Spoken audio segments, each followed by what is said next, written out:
Mitch McConnell was worried about Alabama. Republican Senator Jeff Sessions was now President Donald Trump's Attorney General, opening up a Senate seat McConnell would need to focus on in November 2018.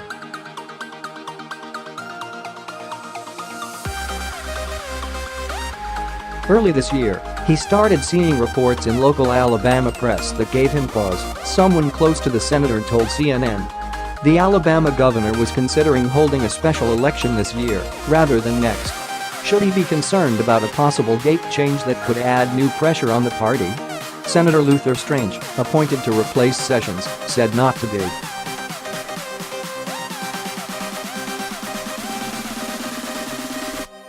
Had that conversation gone differently, McConnell might have sought to persuade Governor Kay Ivey to keep the 2018 election date. He might have called upon the White House to intervene. Instead, Washington Republicans were caught flat-footed when Ivey announced in April that she would schedule the special election early for this year.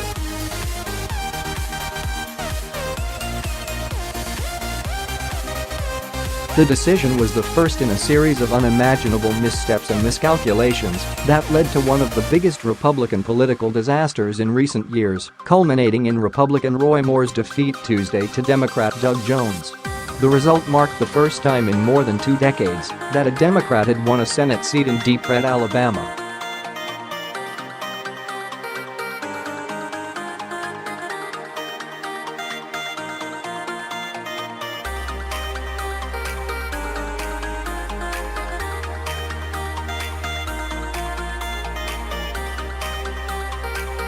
From that first fateful decision until Tuesday, the race unfolded for the Republican Party as a political case study in Murphy's Law. Whatever could go wrong, did.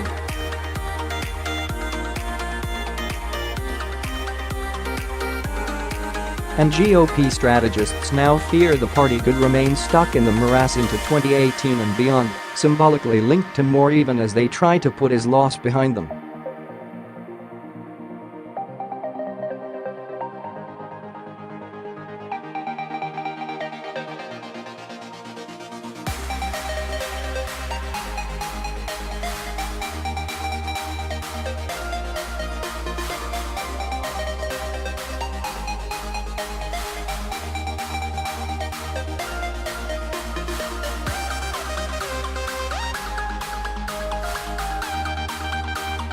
A White House divided.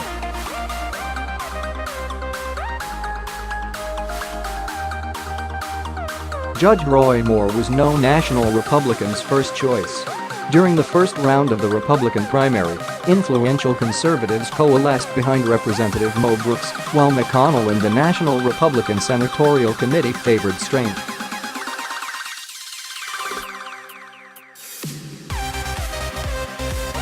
But the president's team was on the fence.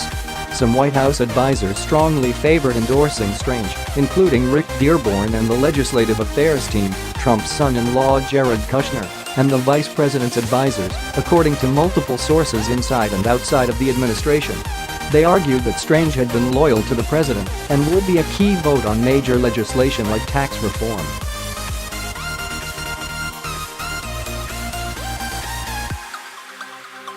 Dearborn, a former chief of staff to Sessions, also maintained deep Alabama connections. His wife, a GOP strategist in the state, is staunchly anti-Moore.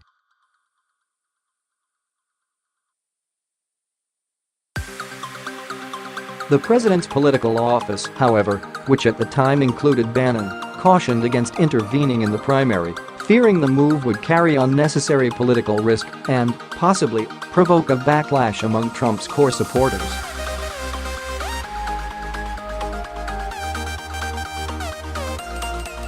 To me, getting behind Luther was inconsistent with who we are and how we got here, said one source familiar with the internal discussions. In the end, one administration official said, there wasn't extensive debate or hand-wringing.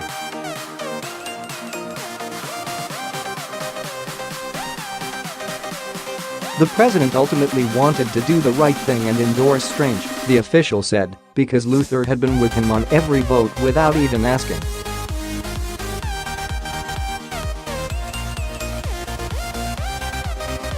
If Strange's loyalty to Trump was a selling point, however, he was weighed down politically by his initial appointment to the Senate by Governor Robert Bentley, who afterward left office under the cloud of a sex scandal involving a top aide.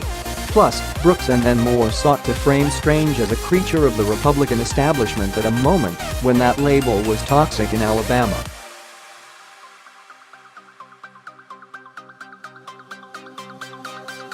Meanwhile, efforts by national Republicans to help Strange were backfiring. The McConnell-aligned Senate leadership funds spent tens of millions of dollars to boost him, furthering attacks by Strange's rivals that he was bought and paid for by Washington Republicans.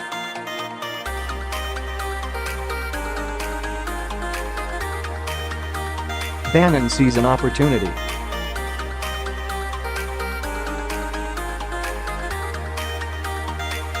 When Bannon departed the White House in August, he and his allies saw McConnell's investment in the race as an opportunity to score points for his own populist nationalist movement by waging a proxy fight against the Senate leader.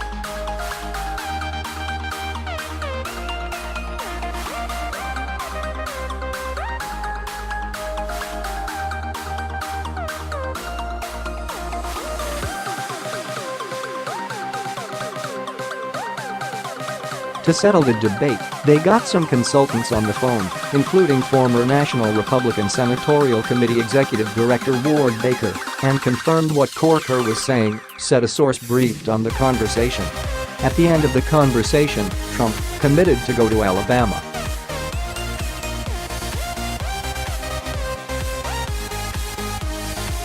But by the time the president stood on stage in Huntsville on September 22nd, even as he heaped praise on Strange, Trump also seemed uncertain about his decision. "I'll be honest, I might have made a mistake," Trump said.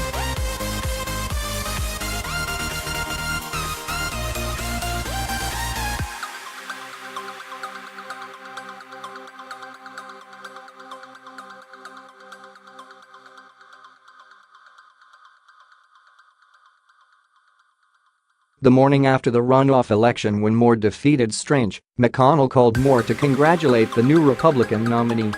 The conversation lasted just a minute, said one source familiar with the call, and Moore said little.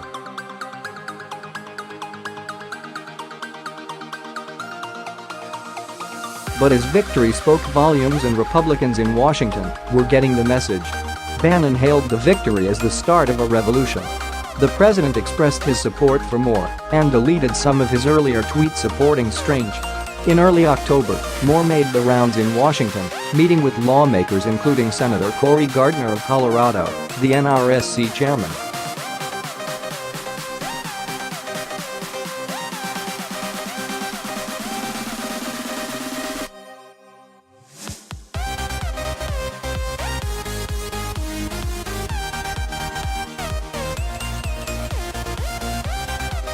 The story.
Strategists in McConnell's orbit soon landed on an obscure legal precedent, which suggested that Ivey could call a new special election if Strange stepped down and another replacement was appointed, the official said. Senator Richard Shelby and Vice President Mike Pence, in addition to the Vice President's staff, were in communication with Ivey, but the governor wouldn't budge.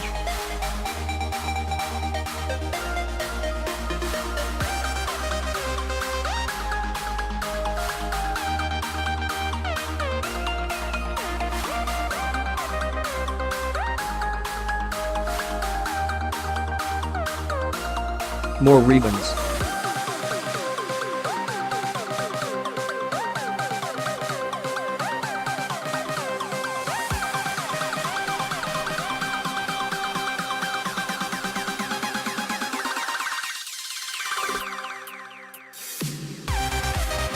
Meanwhile, the talk among Republicans of ousting Moore was energizing Bannon and his network and you.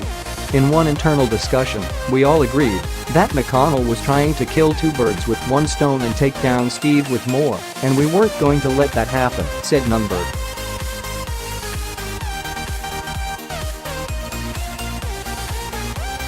But Bannon first needed to bring some of his influential allies onto the same page. On November 14, Fox News anchor Sean Hannity stunned some conservatives when he delivered an ultimatum to Moore: remove any doubt about the allegations against him, or get out of this race.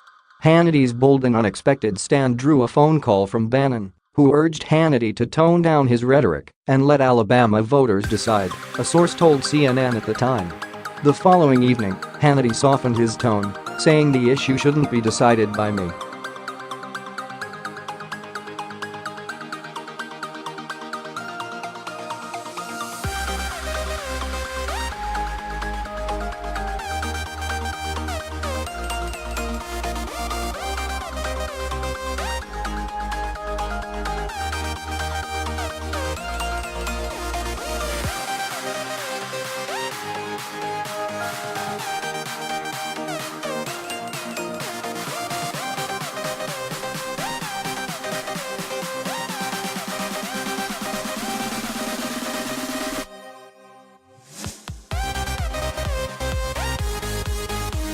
An unrelated event soon convinced some Republicans that the landscape was shifting.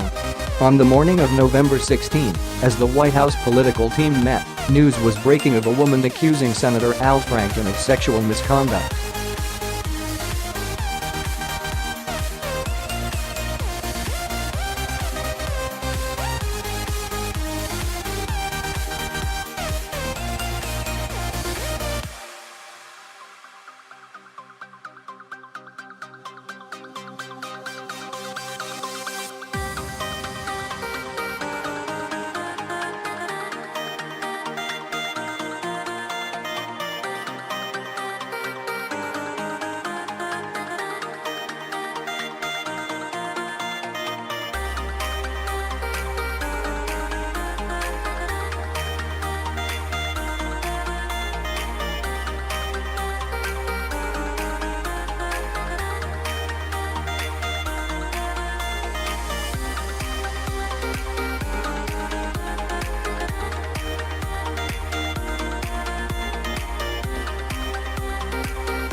It had become clear that Moore would not be challenged by a last-minute write-in candidate or persuaded to leave the race, and some Senate Republicans grew quieter.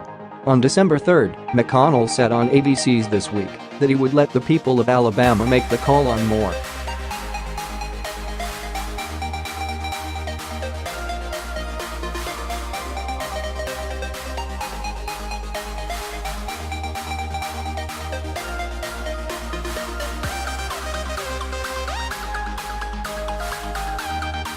Groups aligned with the president, including the Republican National Committee and America First Action, followed his lead, announcing they would spend money on the race.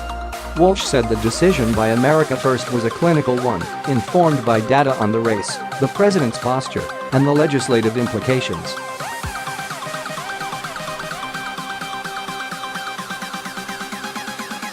You can't simply write off a U.S. Senate seat, Walsh said.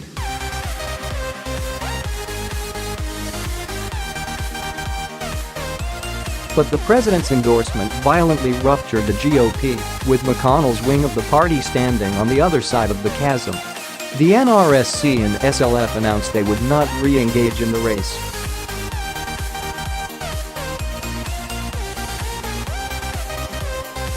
Following Trump's decision to endorse Moore, the president on one occasion attempted to speak about the race with McConnell, said a Senate campaign official familiar with the conversation. And McConnell indicated they're going to have to agree to disagree on that issue, and they should talk about other issues instead, the official said.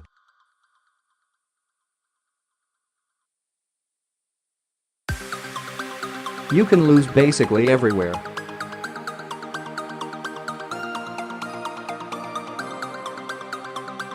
With Moore's defeat, the president suffers one more political bruising that could cause Republicans to question his broader political strategy moving into 2018.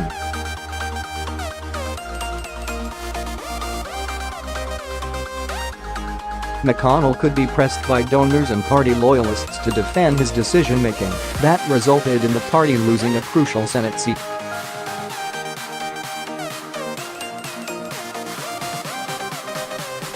And Bannon's allies have promised to continue taking on McConnell into the midterm elections. The war inside the Republican Party is only going to get more vicious and more bloody, said a source familiar with Bannon's plans.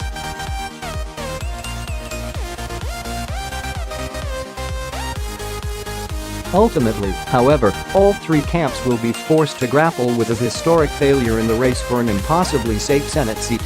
If you can figure out how to screw up a state as red as Alabama, Holmes said, you can lose basically anywhere.